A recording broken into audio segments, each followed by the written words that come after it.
तो भाई हम लोग बात कर रहे थे ईएम वेव्स की इक्वेशंस की, है ना? तो मैं एक जनरल केस एक बार लिख लेता हूँ। Equation of EM wave. तो कोई भी ईएम वेव दो वेक्टर से रिप्रेजेंट हो रही थी भाई, इलेक्ट्रिक फील्ड और मैग्नेटिक फील्ड। तो अगर हम बात करें इलेक्ट्रिक फील्ड की, मान लीजिए हम लिखें ई एक्स इक्वल्स टू, क्या इक्वेशन लिखा जाता था? E naught sine, E naught sine k Z minus omega T और आई कैप, और बी क्या हो जाएगा? It is B naught sine k Z minus omega T और ये जे कैप। ठीक है। यहाँ पे ये ई नॉट को क्या बोलते थे हम लोग? ई नॉट क्या है यहाँ पे? This is the amplitude of electric field vector, amplitude of electric field vector. V naught क्या है? Amplitude of magnetic field vector. K क्या है यहाँ पे?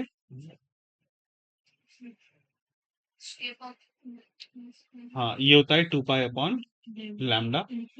और इसके अलावा ओमेगा क्या है? 2 पाई अपॉन टी, और इसको हम 2 पाई एफ भी कहते हैं। ठीक है। तो पहले कुछ क्वेश्चन इसके ऊपर ही बेस्ड है, वो देख लेते हैं एक बार।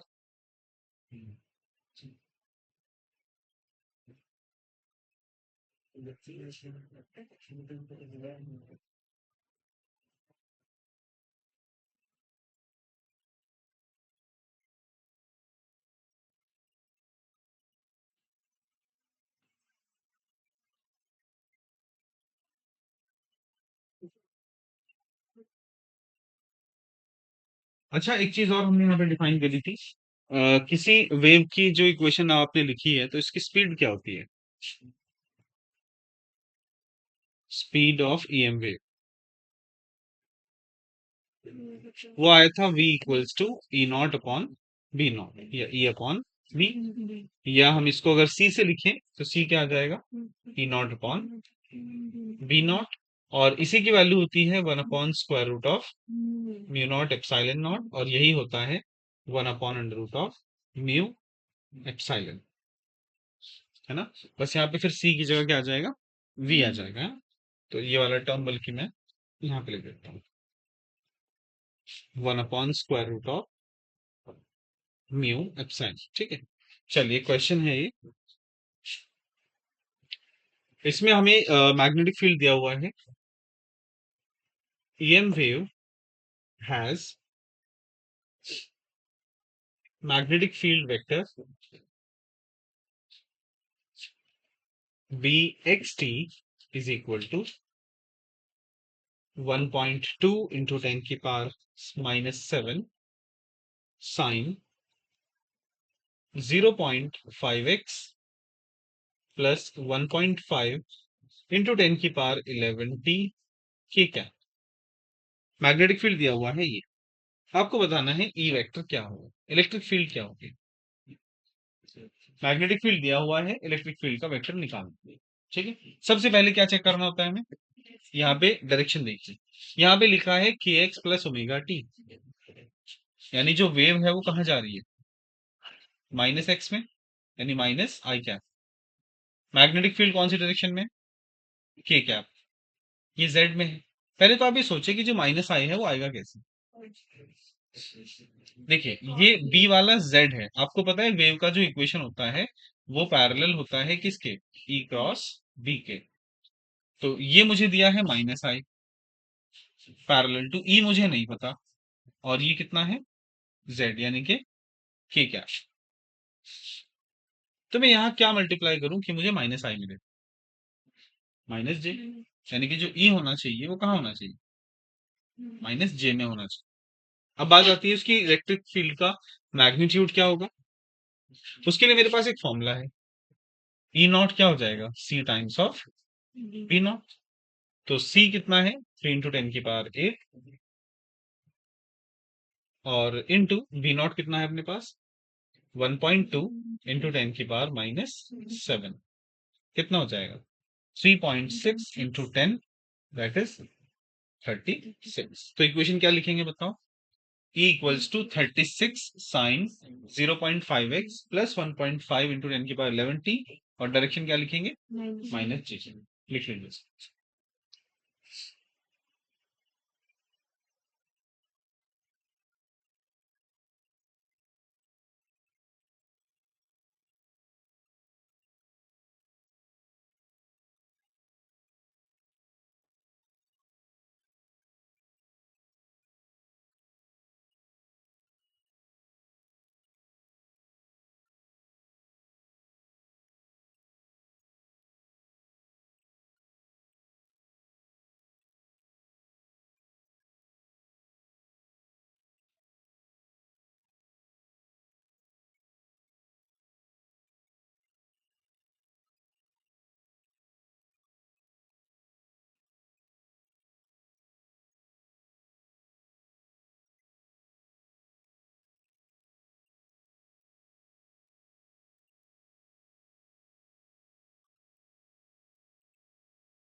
डन।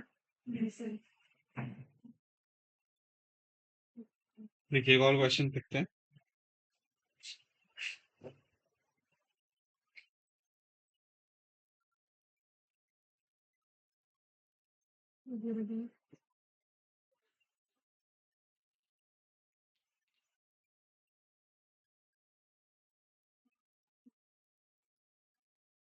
क्वेश्चन है a plane electromagnetic wave Ez equals to 100 cos 6 into 10 की power 8 t plus 4x volt per meter propagates in a medium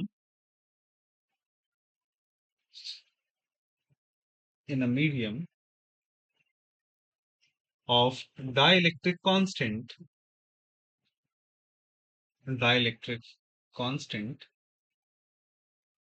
option A 1.5 option B 2.0 option C 2.4 and option D 4.0। ये कहता है कि एक electromagnetic wave दिया हुआ है और ये जिस मीडियम में जा रही है उसका डाइलेक्ट्रिक कांस्टेंट क्या होगा। एक बात ध्यान देने की है बच्चों कि जो डाइलेक्ट्रिक कांस्टेंट होता है उसी को एप्सिलॉन आर भी कहते हैं। ठीक है, तो डाइलेक्ट्रिक कांस्टेंट इज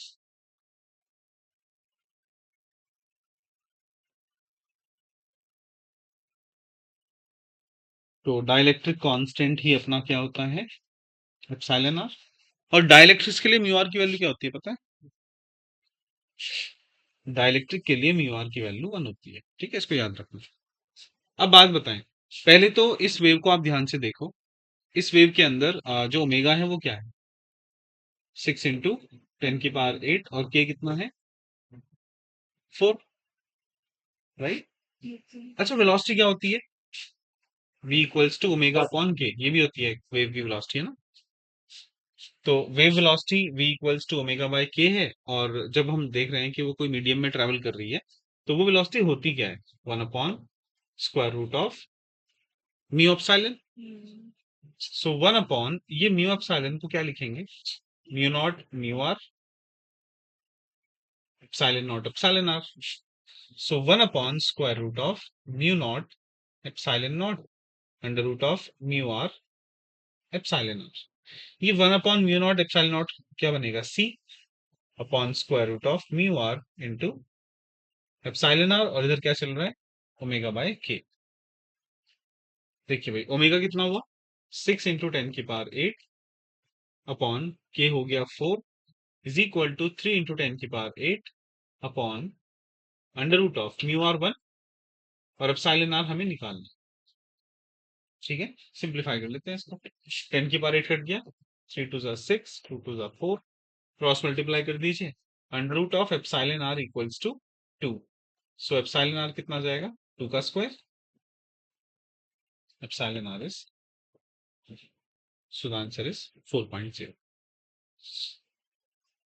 चलिए नोट कर दीजिए।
डन।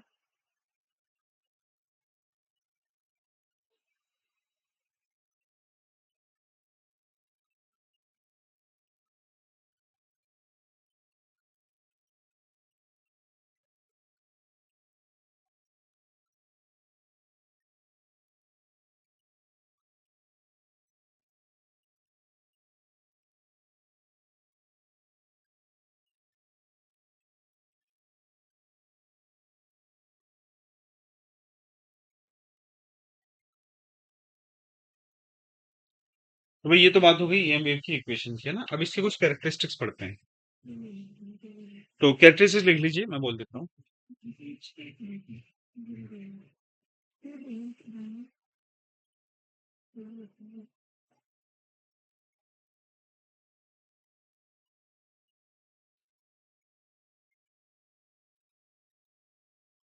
लिखिएगा characteristics of EM waves.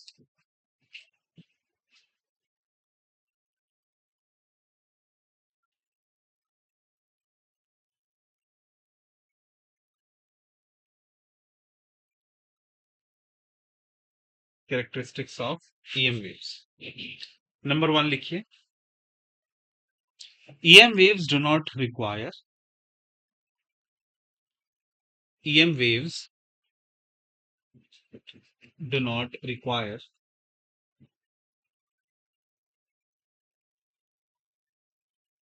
a material medium,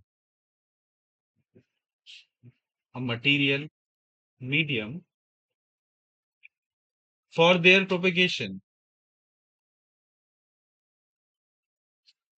for their propagation.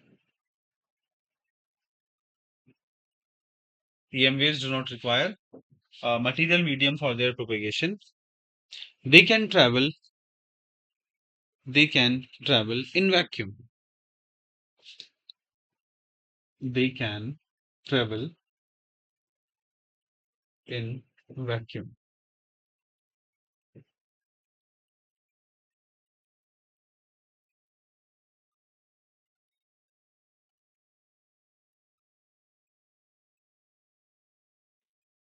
दूसरा लिखिएगा, in vacuum, in vacuum, they have the speed. In vacuum, they have the speed 3 into 10 की power 8 meter per second. 3 into 10 की power 8 meter per second.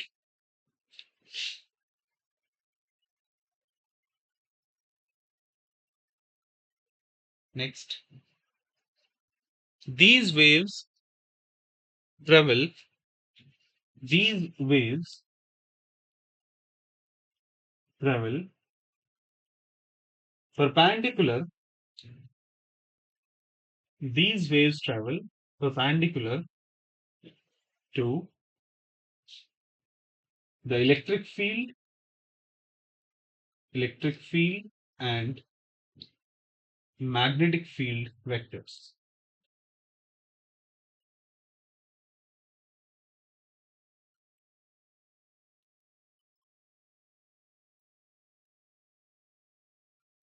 Perpendicular to electric field and magnetic field vectors, which are also mutually perpendicular, which are also mutually perpendicular.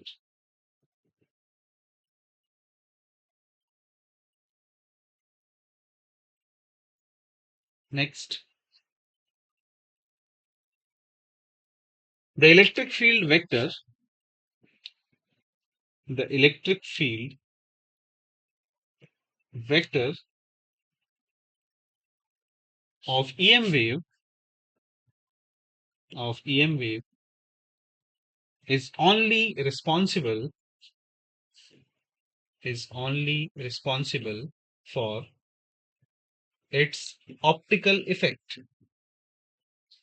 Optical effect.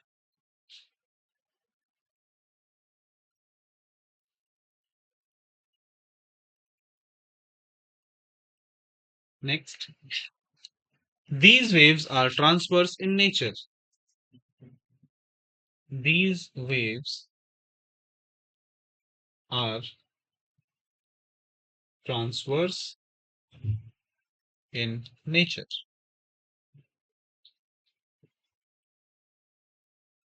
These waves are transverse in nature.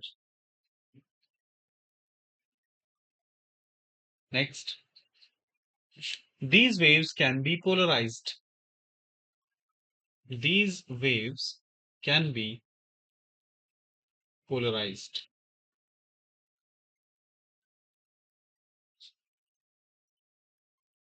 Next, these waves carry energy and momentum. These waves carry energy and momentum.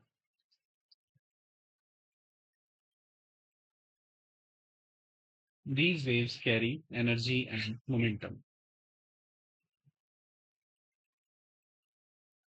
Next, these waves exert pressure. These waves exert pressure called radiation pressure. Called radiation pressure.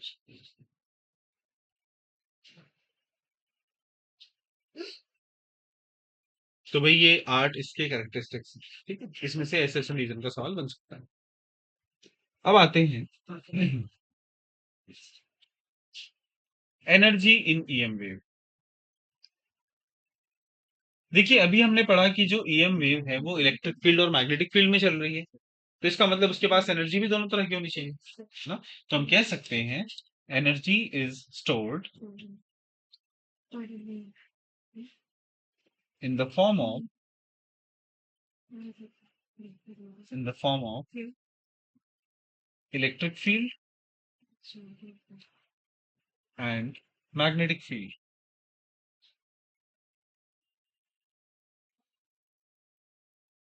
है ना, इन EM waves. अच्छा जी, अब ये सोचिएगा कि electric field वाली जो एनर्जी होती थी उसका फॉर्मूला था यूई, है ना, इलेक्ट्रिक फील्ड का एनर्जी डेंसिटी, वो होता था half epsilon naught E square. और मैग्नेटिक में क्या होता था, ये हो गई इलेक्ट्रिक फील्ड की इलेक्ट्रिक एनर्जी डेंसिटी,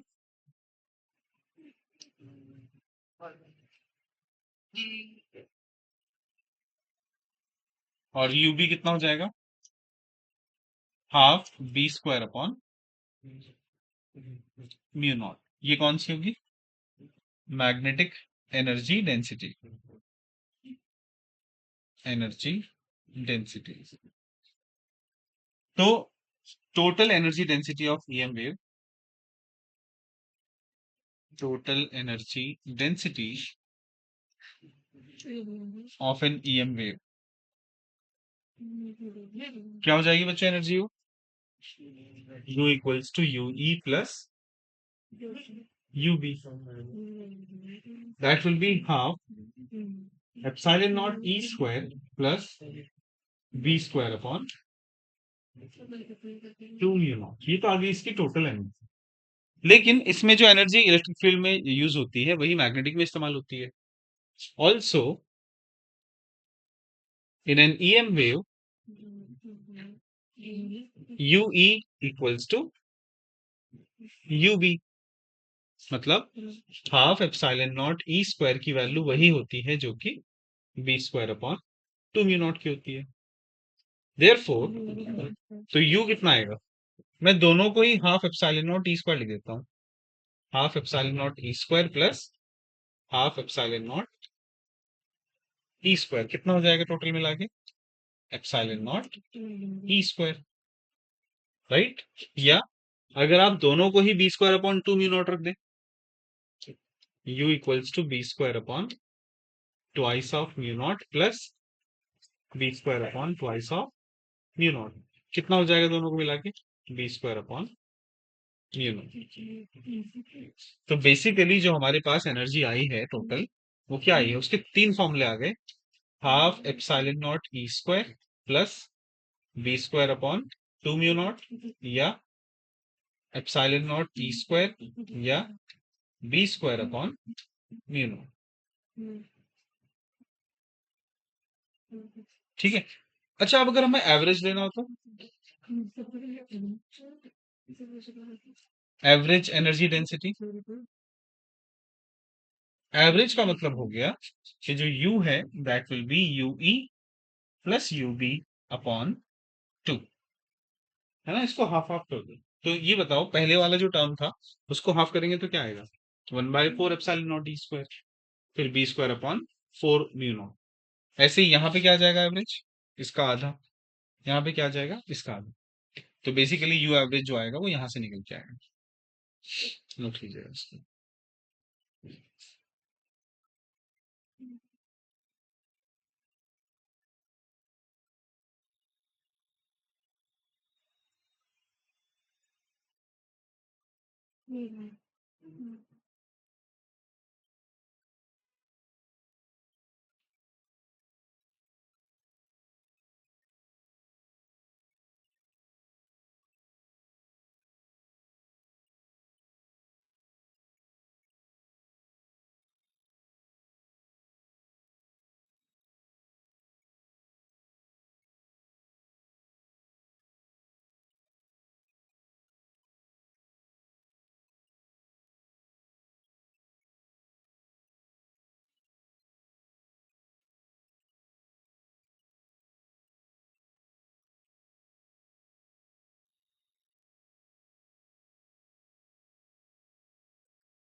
डन। क्योंकि यू एवरेज की वैल्यू जो आएगी अपने पास, U average equals to 1/4 epsilon naught E square plus 1/4 B square upon mu naught, या U average is half epsilon naught E square और half B square upon mu naught. अच्छा जी, अब देखें, यहां से हम डिफाइन करेंगे intensity of EM wave. Intensity of EM wave, किसी को पता है इंटेंसिटी क्या होती है? एनर्जी अपॉन, हाँ, यानी किसी पर्टिकुलर एरिया पर एक सेकंड में कितनी एनर्जी इंपोज होती है उसको हम बोलते हैं intensity. It is defined as,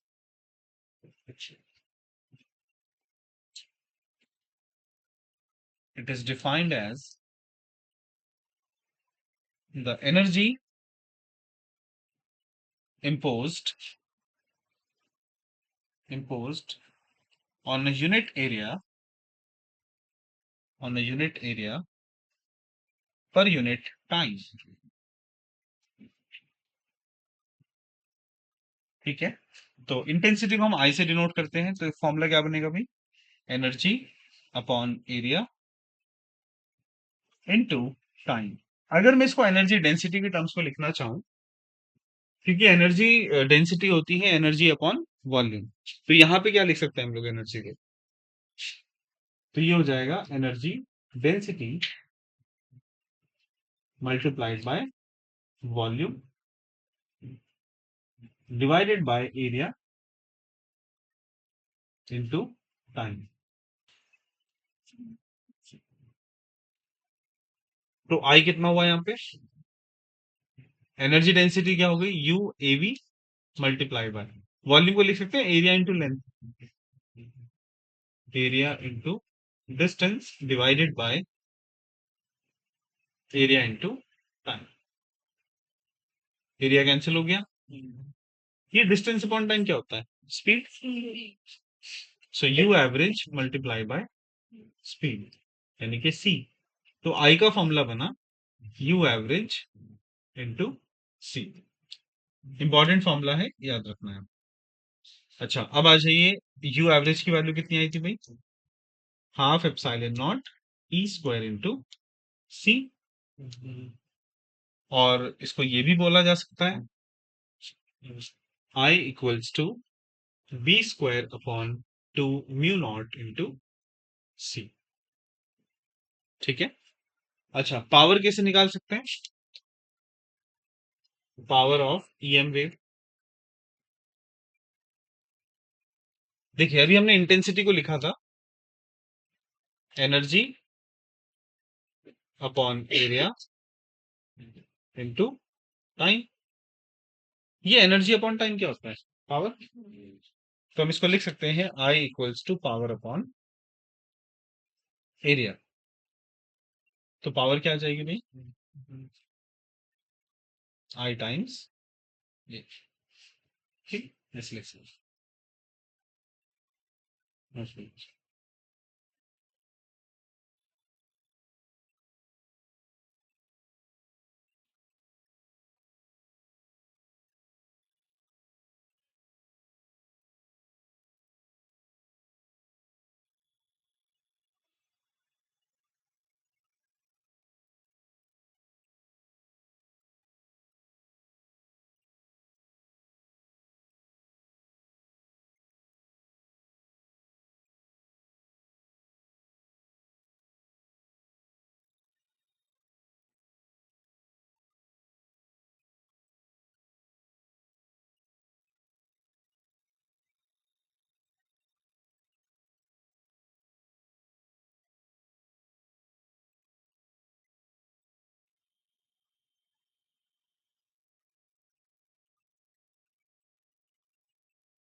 हो गया फिर? अच्छा, अब बात करते हैं momentum. Momentum of EM waves.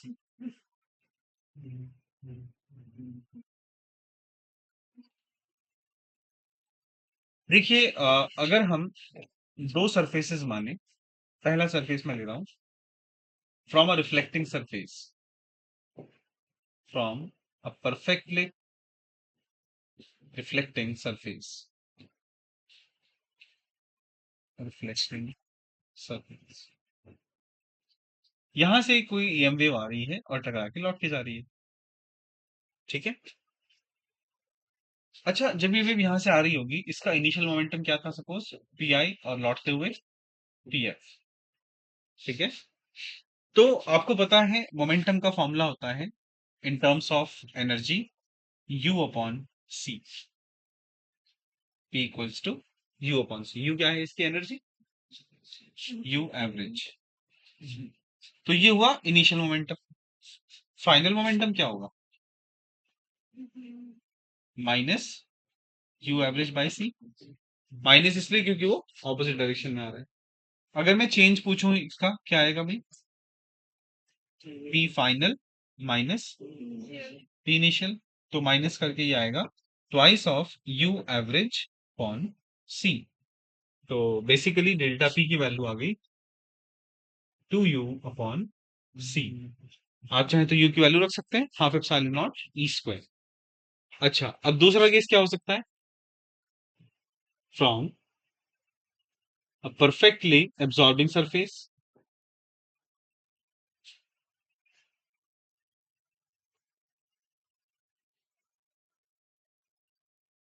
Absorbing surface का मतलब ये हुआ कि अगर इस पर कोई ईएम वेव इंसिडेंट होती है तो यहां से लौट के वापस नहीं आती है, तो इसका इनिशियल मोमेंटम कितना है? यू बाई सी। और फाइनल कितना है? जीरो। ठीक है। तो क्या होगा इसमें change? Modulus of P final minus P initial, that is, it will be U by C. तो अगर रिफ्लेक्टिंग है तो 2U by C, और अगर एब्जॉर्बिंग है तो U by C। ठीक है। ये इसका फॉर्मूला है। एक टर्म और डिफाइन करते हैं यहां से, पॉइंटिंग वेक्टर।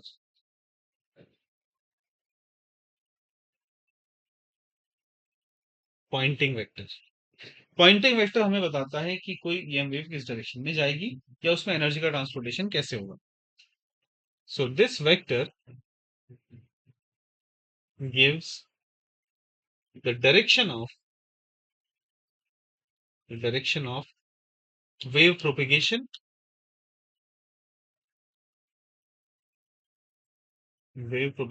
और transportation transportation of energy in an EM wave. ठीक है।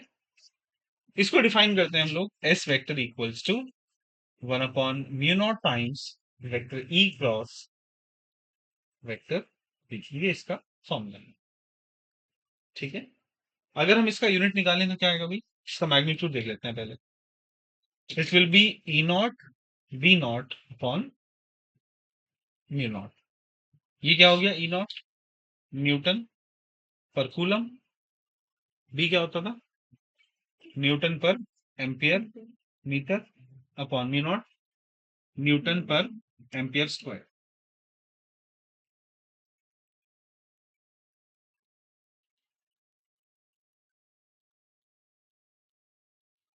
न्यूटन कट गया, एम्पियर भी कट गया, क्या बचा ऊपर? Newton into ampere upon coulomb metre. Q क्या होता है? आईटी। तो newton into ampere upon ampere into time into metre. तो न्यूटन पर सेकेंड मीटर, ये इसका यूनिट बन गया, न्यूटन पर मीटर सेकेंड। इसके डायमेंशन निकाल लीजिए, क्या है ये?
डायमेंशन क्या होगी बच्चों उसकी?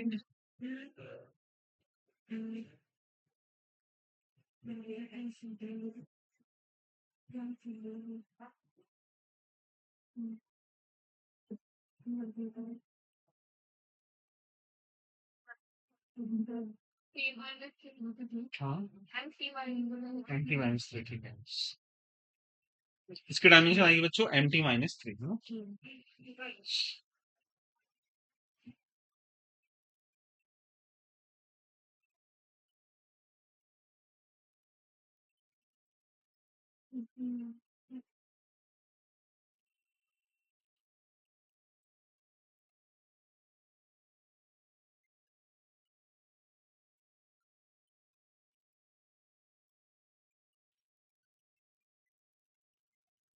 देखिए, अब बात करते हैं इसका radiation pressure.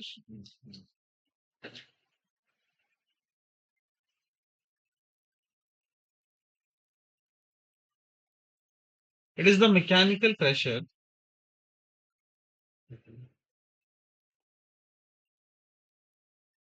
it is the mechanical pressure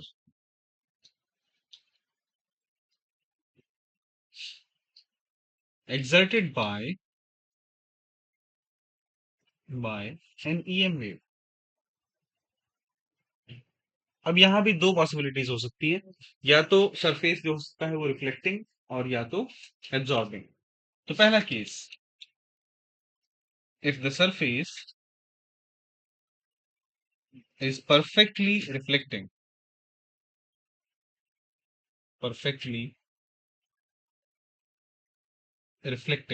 then हाँ भाई, क्या होगा उस केस में?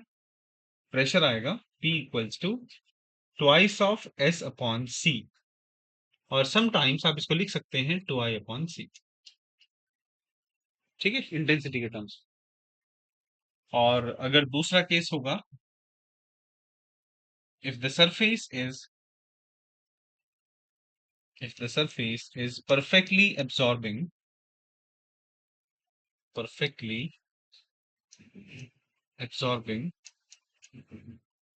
then उस केस में प्रेशर आएगा S अपॉन C या I अपॉन C, ठीक है, बस इनका ध्यान रखना।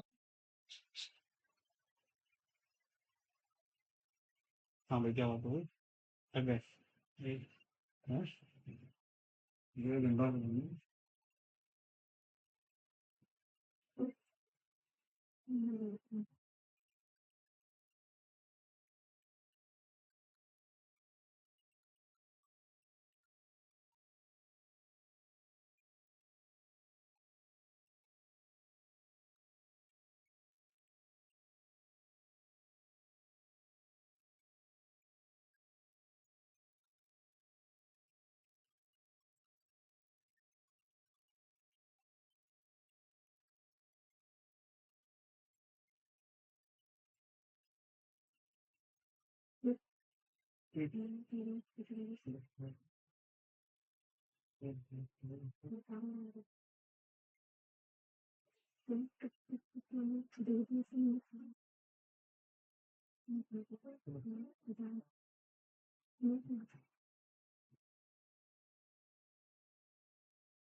डन। अच्छा, ये बताओ, EM वेव जब किसी मीडियम में जाती है, क्या उसकी स्पीड पे फर्क पड़ता है? पड़ जाता है ना? कम होती है, ज्यादा होती है? कम हो जाती है। तो अगर स्पीड कम हुई है तो उसके अंदर रेजिस्टेंस आ गया होगा, है ना? तो अब एक नया हेडिंग लिखो, resistance of EM wave, resistance of EM wave propagating in a medium,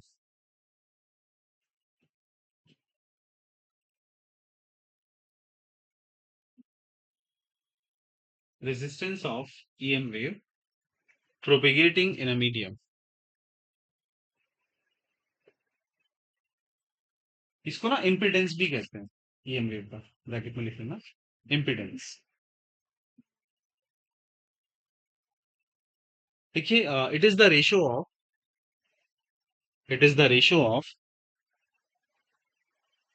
electric field. It is the ratio of electric field. It is the ratio of electric field and magnetic field strength.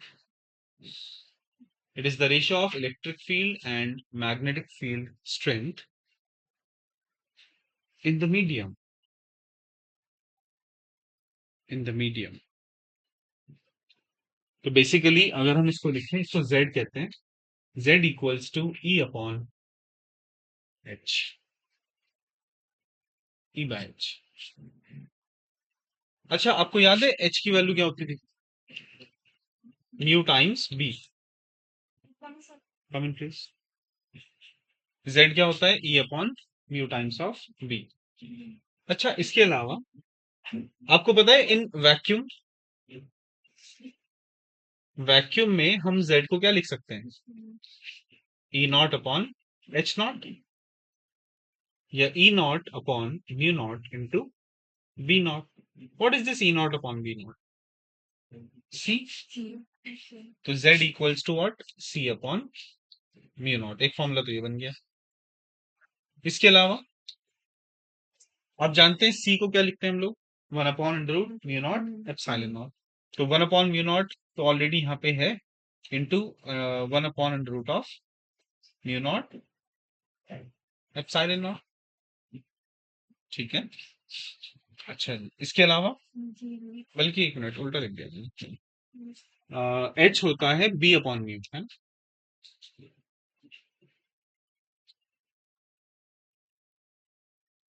H होगा B upon mu.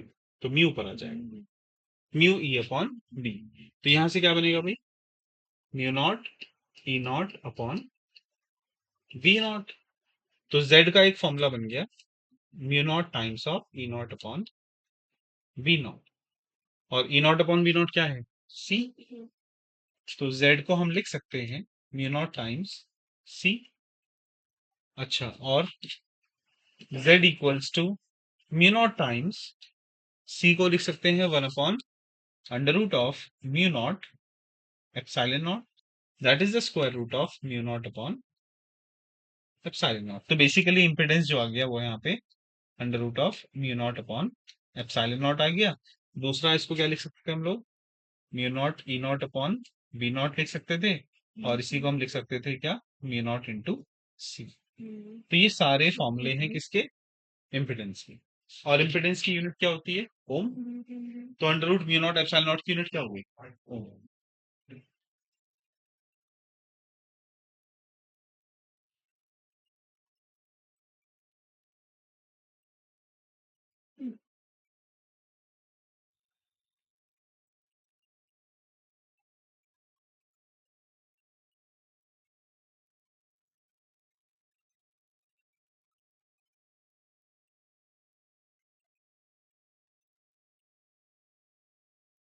इसकी value निकालो बच्चों, कितनी आएगी, है ना?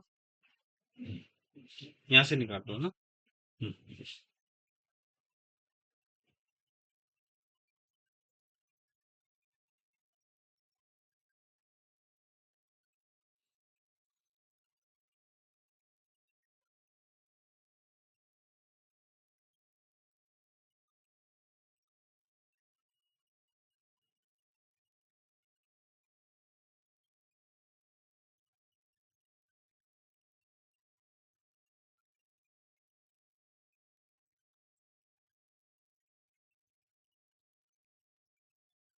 10 के बाद 15. क्यों? वी नॉट की वैल्यू क्या रखी है आपने? -7 लेते हैं. इतना ज्यादा रेजिस्टेंस हो गया तो ट्रेवल ही नहीं करेगी कभी भी.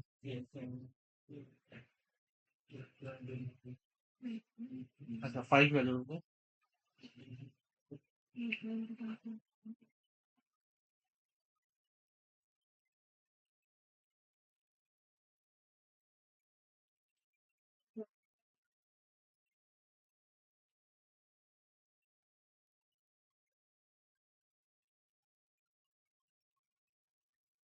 7.8 30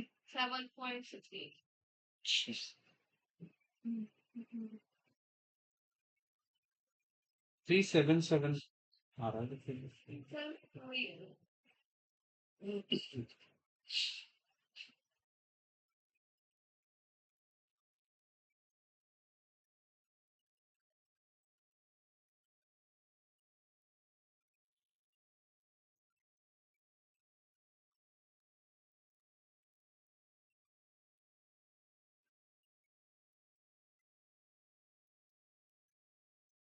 डन।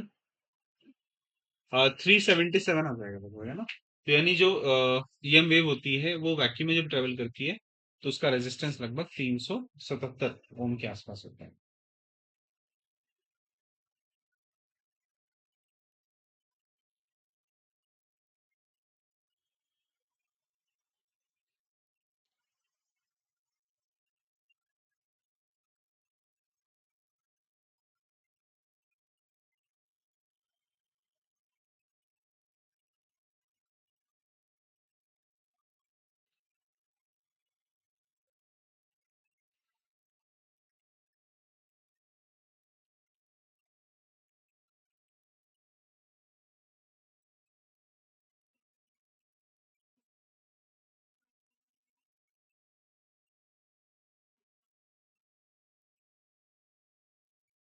चलिए भाई कुछ questions.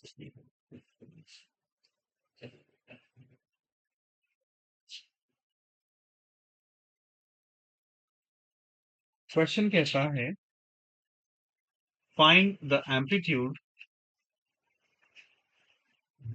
find the amplitude of electric and magnetic fields, electric and magnetic fields in a parallel beam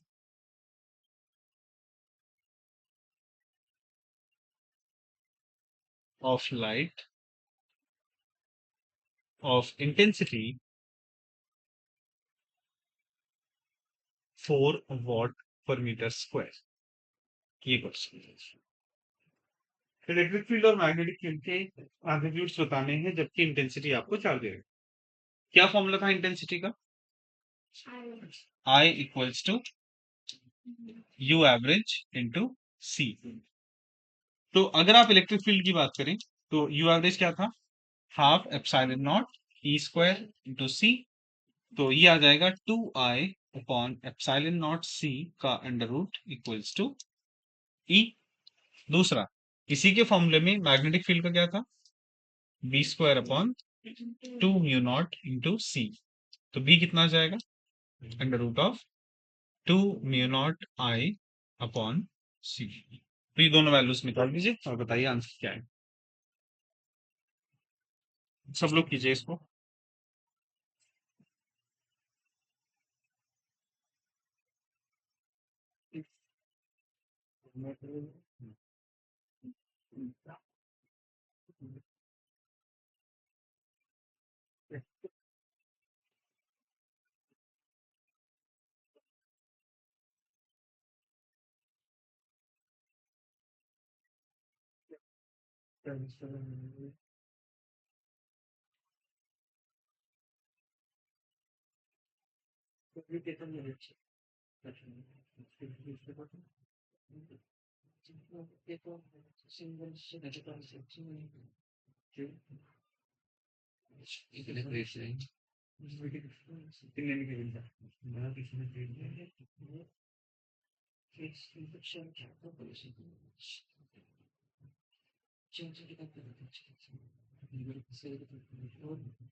हाँ बच्चों कितना आंसर है?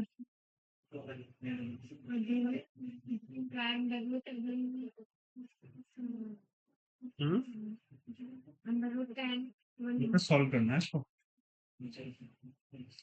देखो सॉल्व करने के बाद ई का वैल्यू आना चाहिए 54.86 और बी का आंसर आना चाहिए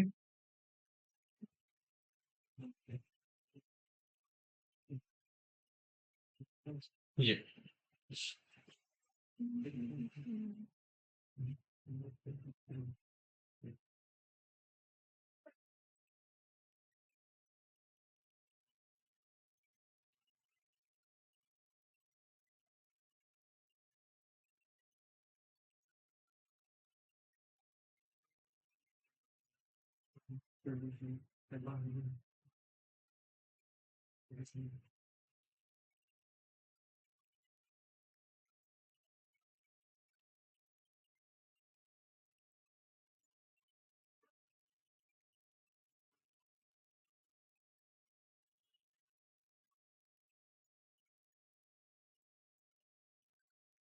क्रैश कोर्स भी होगा सर उसके बाद?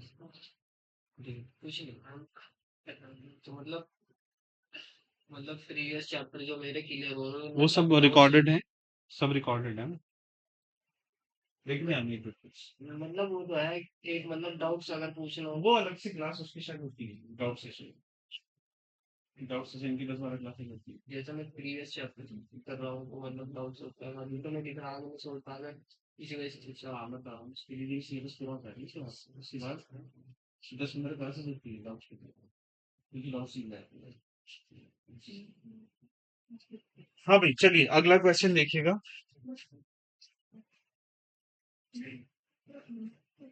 The magnetic field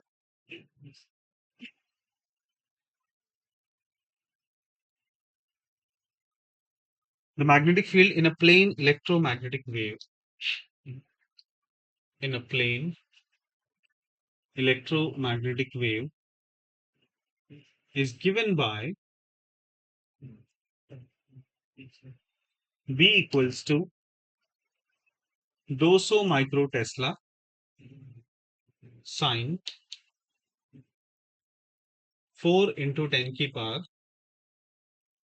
15 second inverse t minus x upon c।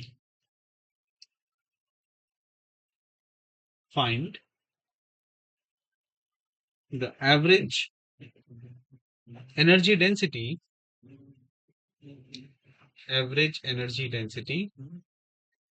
corresponding to the electric field corresponding to the electric field।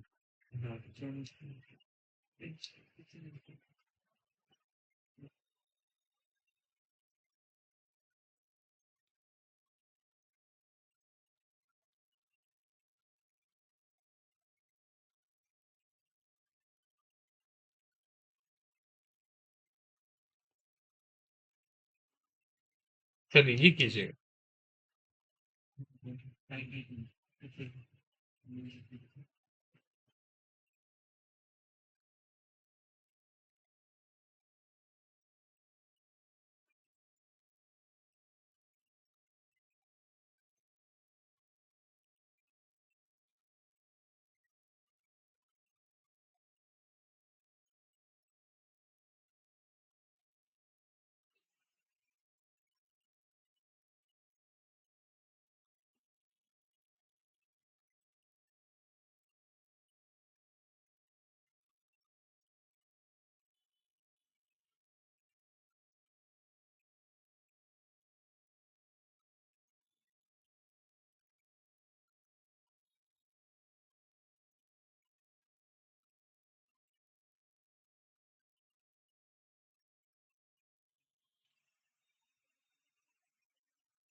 40 boys का है आज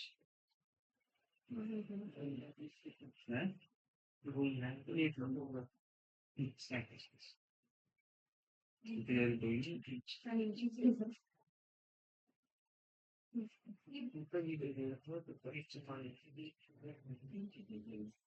ये जो गेस करने वाला कॉन्सेप्ट है ना, ये बड़ा खराब है ये। प्रोबेबिलिटी तो पढ़ी है आप लोगों ने 10वीं क्लास में। ये मेरे सामने 4 सवाल हैं, चारों की 4-4 ऑप्शन है, ठीक है? 1, 2, 3, 4, ठीक है? इसके 4 ऑप्शन है। अब मुझे समझ नहीं आता कि कुछ लोग ये कहते हैं कि भाई हर एक की संभावना है 1/4, 1/4। तो अगर आप 4 करोगे तो उसमें से एक सही हो जाएगा। ये पता नहीं कौन सा लॉजिक को लगा रहे हैं। आप ये बताओ इन चारों में क्या प्रोबेबिलिटी है सही होने की? 1/4, ठीक है? इसकी भी 1/4 है, इसकी भी 1/4 है, इसकी भी 1/4 है। क्या प्रोबेबिलिटी है कि चारों सही होंगे? इसका सिंपल सा लॉजिक है, फंडामेंटल थ्योरम ऑफ अरिथमेटिक जिसको कहते हैं। सारी प्रोबेबिलिटीज का प्रोडक्ट होता है। तो चारों सवाल मेरे सही होंगे, इसकी प्रोबेबिलिटी पता है क्या है? 1/4 multiply by 1/4 multiply by 1/4 multiply by 1/4 कितना हुआ? 1/256 है ही नहीं भाई, बहुत कम है ये, ठीक है? 1/256। तो ये मतलब कि 256 में से एक चांस है सही होने का, ये है इसका मतलब। लेकिन ये बहुत कम वैल्यू है, ठीक है? अब वो पता है क्या करते हैं, कुछ मैंने ऐसी वीडियोस देखी हैं, वो लोग बता रहे हैं कि देखो पहले की 1/4 होगी, फिर दूसरे की उन्होंने प्लस कर दिया इसको, फिर प्लस कर दिया, फिर प्लस कर दिया, तो ये तो फिर 4/4 है तो 1 हो गया।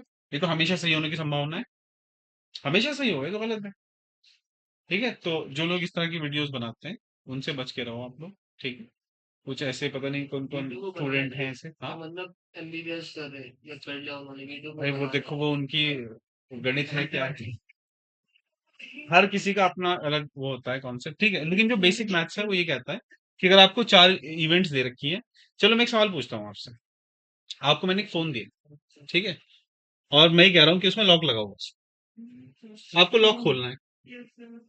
तो भाई आपके पास कितनी पॉसिबल वेज है? देखो ये 4 डिजिट का कोई लॉक है,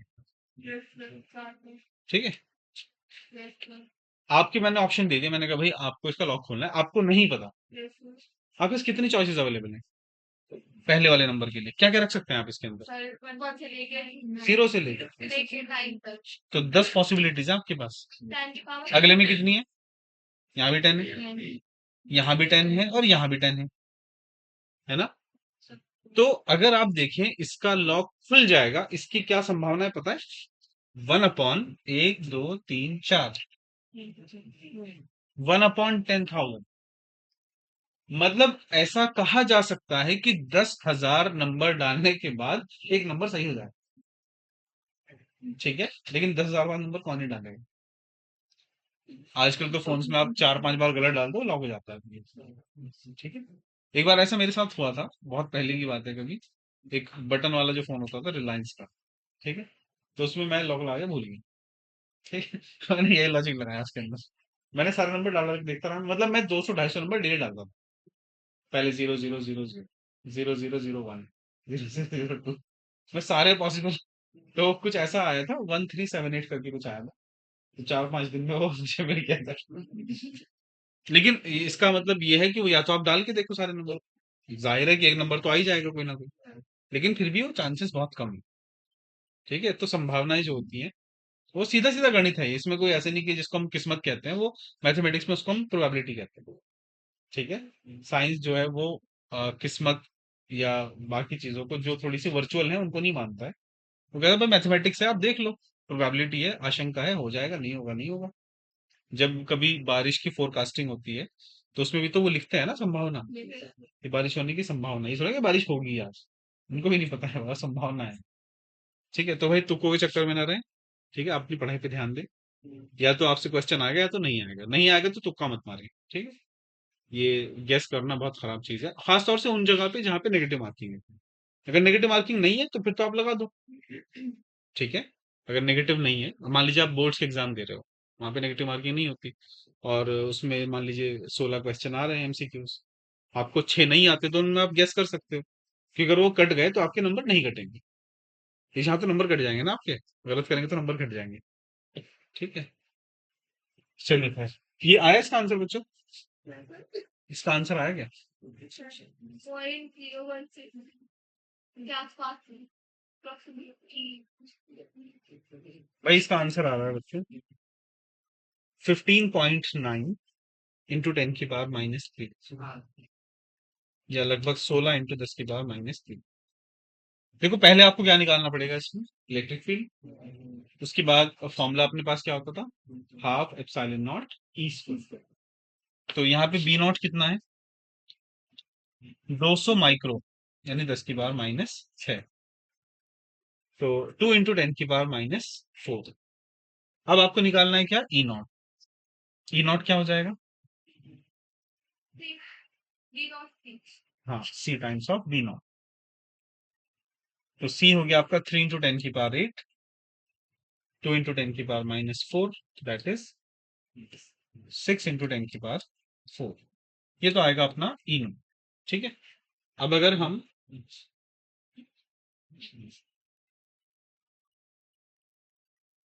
यहां से निकालें एनर्जी डेंसिटी, तो यू क्या आ जाएगा, half epsilon naught E square.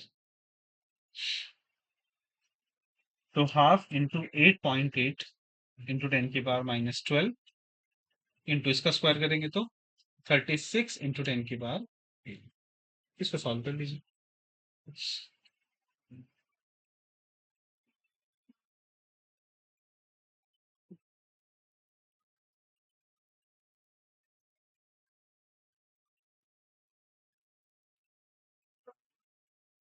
दूसरा पूछना है,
चलिए भाई एक क्वेश्चन और देखिए।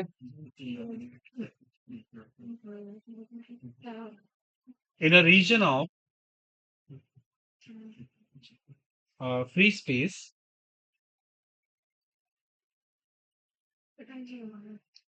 the electric field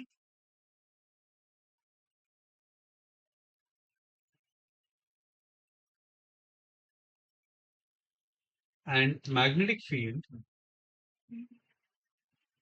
electric field and magnetic field at some instant of time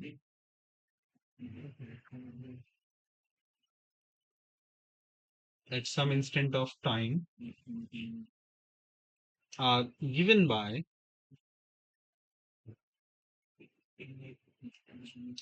vector E equals to 80 I cap plus 32 j cap minus 64 k cap volt per meter, and vector B equals to 0.2 I cap plus 0.08 j cap plus 0.29 k cap micro Tesla।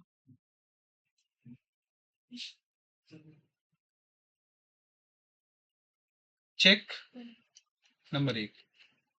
Vector E is perpendicular to vector B. Second, find pointing vector.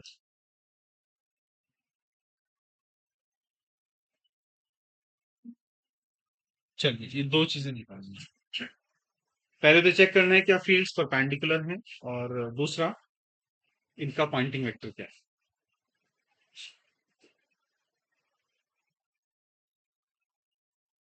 हम्म।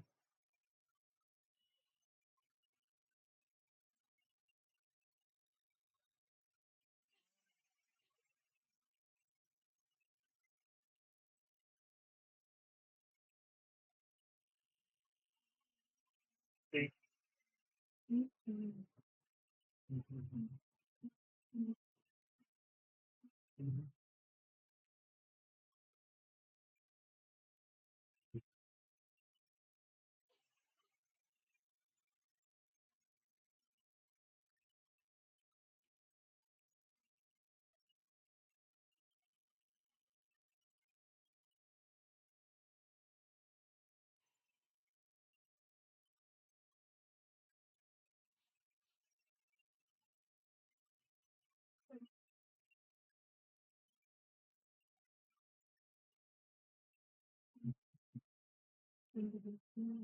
कैसे check करते हैं perpendicular? हाँ, इनका dot करके देखिए, अगर zero आता है तो ठीक है। तो आप पहले चेक करेंगे vector E dot vector B. अब डॉट करने में आप इनको मल्टीप्लाई कीजिए, कितना आएगा? 8 दूनी 16, 16 प्लस कितना आ जाएगा ये? 8 दूनी 16, 24 25, 256, और पॉइंट यहाँ पे आ जाएगा। इसके अलावा माइनस ये कितना आ रहा है? 64 को 29 से मल्टीप्लाई करके देखिए कितना आ रहा है? 18.56, ठीक है। और इंटू 10 की पावर -6, ये माइक्रो था ना, तो ये हो जाएगा 18 -16, 2 आ जाएगा, -2.56 प्लस 2.56 मल्टीप्लाइड बाय 10 की power -6, and this turns out to be 0। तो इनका डॉट 0 आ गया, इसका मतलब दोनों कैसे हुई? परपेंडिकुलर। अच्छा जी, इसके अलावा देखिए पॉइंटिंग वेक्टर, वो क्या होता था भाई? S equals to 1/μ0 E cross B। तो इनको क्रॉस करिए, E और B को, और बाद में 1/μ0।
अब तो हुआ।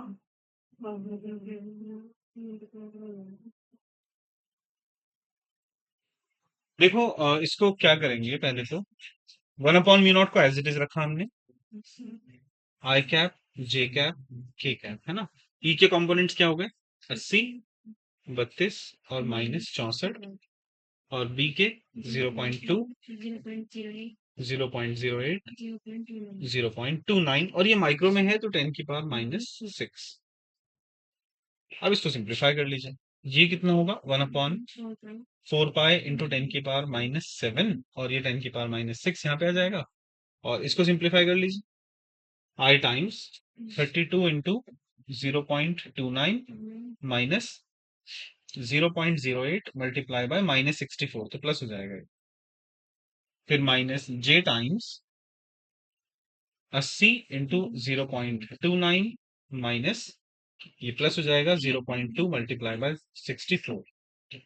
फिर प्लस के टाइम्स 80 इंटू 0.08 माइनस 0.2 इंटू 32। बस इसको सिंप्लीफाई कर लीजिए आपका आंसर आ जाएगा।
डन। इसमें के का टर्म शायद 0 आ रहा होगा ना।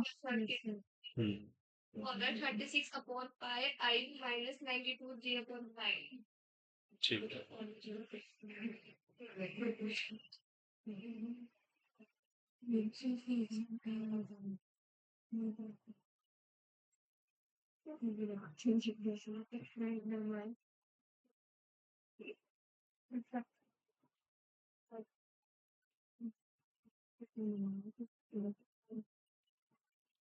चलिए एक और क्वेश्चन करते हैं।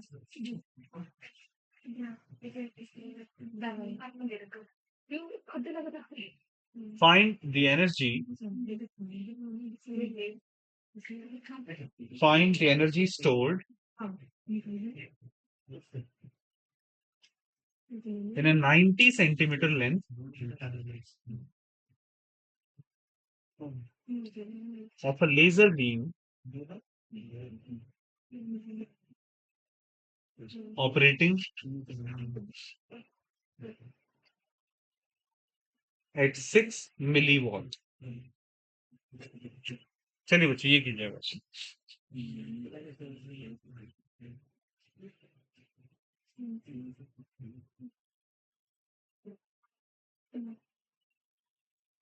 आपको पावर दिया हुआ है, आपको एनर्जी निकालना है। एनर्जी इक्वल्स टू होता है पावर इंटू टाइम।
देखो पहले तो ये सोचो आप कि लेजर बीम जब निकलेगा, सपोज करो कि ये कोई लेजर बीम है, ठीक है, और यहाँ पे इसका सर्किट लगा हुआ है, यहाँ से लाइट बीम निकलता है ना,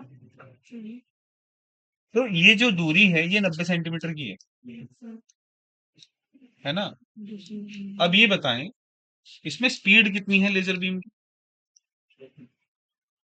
speed of laser beam, so v equals to 3 into 10 की पावर 8 मीटर पर सेकेंड। इसको 90 सेंटीमीटर कवर करने में कितना टाइम लगेगा? Time taken by the beam to cover 90 centimetre. So time equals to होता है distance upon speed. So 90 into 10 की पावर -2 अपॉन 3 इंटू 10 की पावर 8, दैट इज 20 इंटू 10 की पावर -10 सेकेंड। ठीक है, अब क्या है मेरे पास पावर 6 मिली वॉट, तो 6 इंटू 10 की पावर -3 वॉट। अच्छा जी, अब एनर्जी क्या होती थी भाई? हाँ बेटे, हाँ सॉरी 30, ठीक। एनर्जी का फॉर्मूला क्या था? U equals to PT, power into time. So power है अपने पास 6 इंटू 10 की पावर -3 मल्टीप्लाइड बाय 30 इंटू 10 की पावर -10, कितना हुआ? 180 इंटू 10 की पावर -13 या 1.8 इंटू 10 की पावर -11 जूल। और इसी को अगर आप इलेक्ट्रॉन वोल्ट में कन्वर्ट करो, अपॉन 1.6 इंटू 10 की पावर -19 इलेक्ट्रॉन वोल्ट।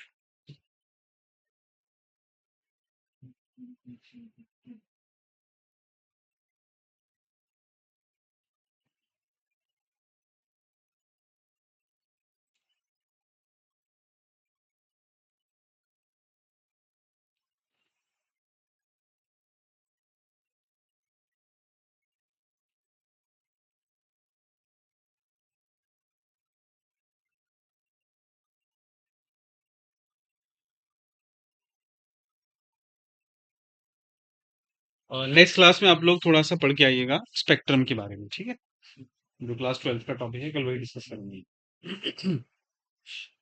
जिसमें visible rays, ultraviolet rays है ना, वो सब है उसमें। हाँ,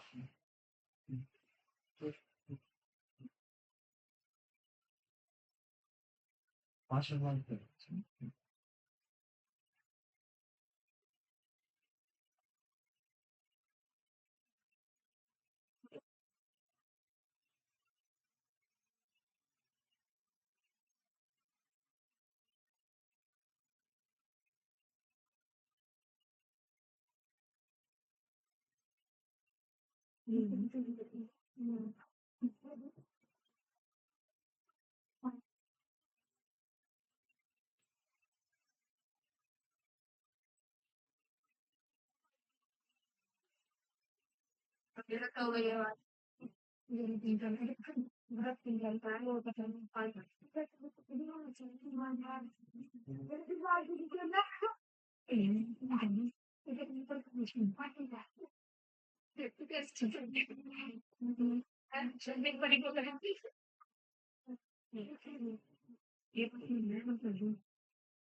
क्वालिफाई मला डिमांड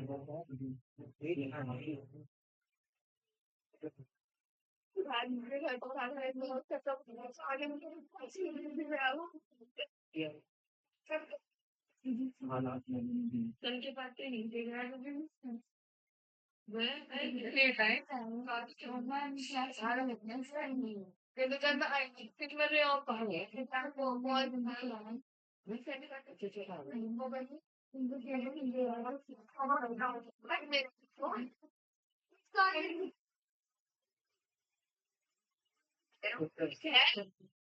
इजी बुक क्या रहा है वो बहुत इजी टॉपिक तो वो फास्ट में दिखाता तो एक में इस्लाते चाहे तो अच्छी लगाते इन आगे बात और मैं भी कुछ जम जाए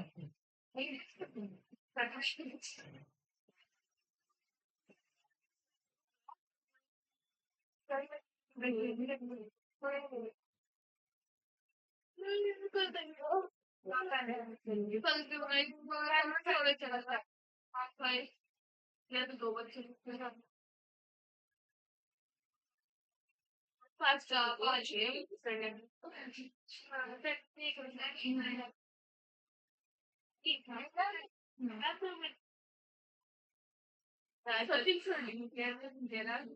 बच्चों का मन नहीं करता मन नहीं करता बच्चों की बताओ बच्चे बच्चों का क्या कौन नहीं था बच्चे आज बच्चे को बच्चों की यार फिर मुझे तो क्या मैंने किया और तो बैठे तो पता मैंने जल्दी छुट्टियाँ तो सरकार करके आप क्या खत्म हमने तो 3 बार है मेरा तो कह दिया था आज पर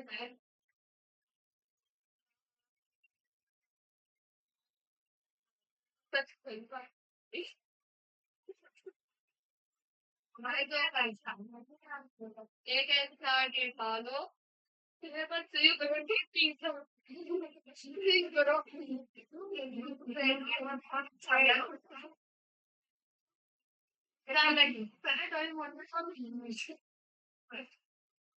एग्जाम के बाद बात है हाँ यार पेपर हो दवाई मैं तो वो कोई कुछ पढ़ा ही था बस ज्यादा बाद में मेरा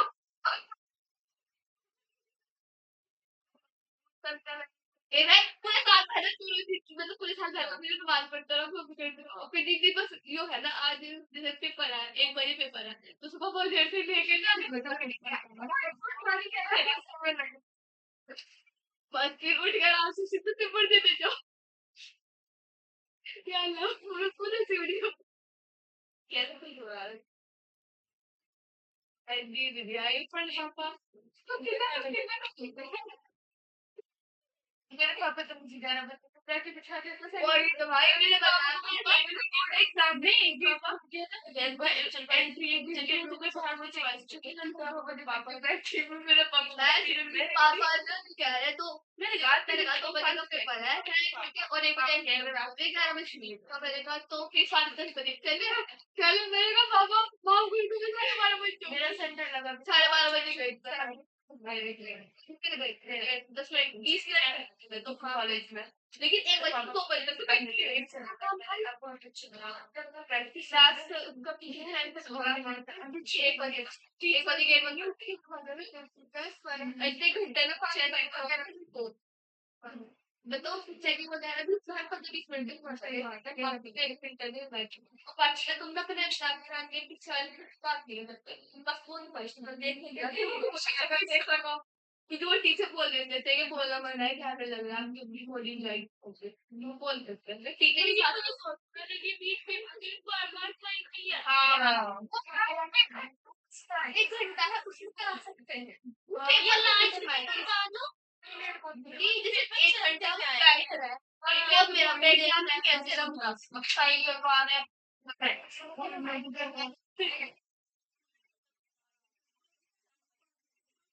खत्म और आ गए बताया था नहीं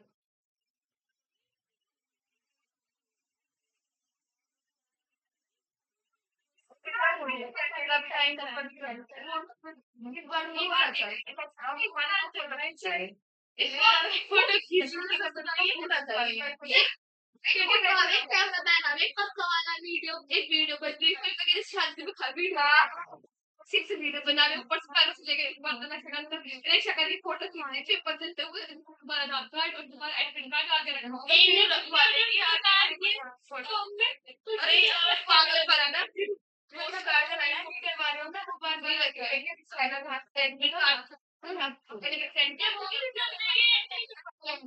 भाई बात करवाने तो परेशान पड़े बात की अगर अब हमने नहीं काउंसलिंग तो सही हो रही पोस्ट कार्ड काउंसलिंग में तो लगी है फिर तुम जब कॉलेज में जाकर फिर फिर पोस्ट कार्ड मांगेंगे इनको काउंसलिंग वही लगे अब मिले 6 बार 4 लगे 5 बार 4 भी नहीं लगती और डेढ़ को फॉर्म भर पाया वो वो स्टार्ट है और कोई वाले कह रहे कि नहीं से वो भी खा रहा है लाइव लाइव वैसे लाइव अभी चाहे लाइव लाइव भाई ये सोच जो करके वीडियो आ रहा है इस कैमरे वाला आज तक मेरी आज तक मैंने खुद की ऐसे पैरा से नहीं बनाया जो पैरा से बना के तो अरे लोग आ गए फोन है अभी आज हो जाएंगे लेकिन वो बड़ा तो मतलब फनी सा सीन लगे तो बंदा ना वो तो स्पाइन में भी नहीं आता वो गुस्से में है भी करे बस दिल से सब पेपर को कब पड़ा भाई वो बिल्कुल गुस्से में बैठे हैं और वो फोटो में आधा घंटे में निकल जाता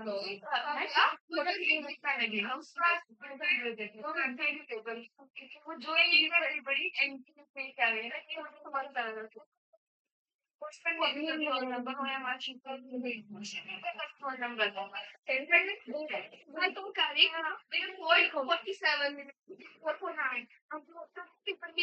ये नंबर लिखा हो जाएगा अब हमारा नंबर और वो वाला नंबर सेम ना निकलेगा टीचर की गलती की वजह से तो तुम चलो तुम हट गए और कॉलेज में से ना जब पूरी ना 2 बज जाएंगे ना जब और पेपर मिलने वो हमें सेट होगा कि ये वाले नंबर भी और पेपर नहीं कर दिया और ये वाला नंबर सेम है टीचर की गलती की वजह से हम कैसे मतलब हम पेपर से हार कॉलेज में मतलब अच्छा हमारे नहीं चीज कोई सरकारी कोई सरकारी हमारे पास सरकारी आने से पहले बच्चों को यहाँ की लैपटॉप और लेकर हमने साल से पढ़ रहा है तो कुछ नहीं दिख रहा है हम और जब हमने यहाँ से छोड़ दिया जब मेरे से 2 साल पहले की बात है बच्चों की दिन में 90% से ऊपर आया तो स्कूटी मिली थी मेरे 91% है मैंने कहा कुछ होगा मेरे लगा कुछ तो मिलेगा कुछ तो फोन तो मिलेगा कुछ भी नहीं मिला मुझे खा के देखते खा के तब डब्बा ले गया पेंसिल 4 पेन कितने दिया था स्कूल वालों ने वो भी स्कूल वाले देंगे और एक इतनी बड़ी ट्रॉफी तो बाद की हाथ में और एक चॉकलेट दे देती है जब मिलता है और ये कैश प्लीज दे दो टीचर मेरे घर से पता था तुम याद करके लाती है उनका कह रही बच्चों मैं ये वाली स्पीच देती मैं तो सोच रही थी मुझे स्कूटी मुझे फैन झांसी राज के इंटरव्यू में तो स्पीच होगा बच्चों सारे प्रैक्टिकल स्टडी करो खराब था अब ऊपर देखो भी हो गया बहुत सारे एक्सरसाइज की मशीन वगैरह और स्टेडियम बच्चे वो हमारे निकलने के बाद हुआ हाँ स्कूल वाले तेल बस हमारी कुछ क्या बताओ ट्रिप 5 चलक लेके दिया नहीं भाई हमें तो 2 बार लेके गए निकले साल में 2 बार ट्रिप जा रही है साल में ट्रिप एक बार दोनों बार देहरादून ही लेके गए एक बार एफआरआई लेके गए और एक बार 2 साल से ट्रिप जा रही रोज 6-6 महीने में हमारे टाइम पे कभी नहीं लेके गए बहुत तेज लोग हैं कहाँ देंगे मैं ध्यान दे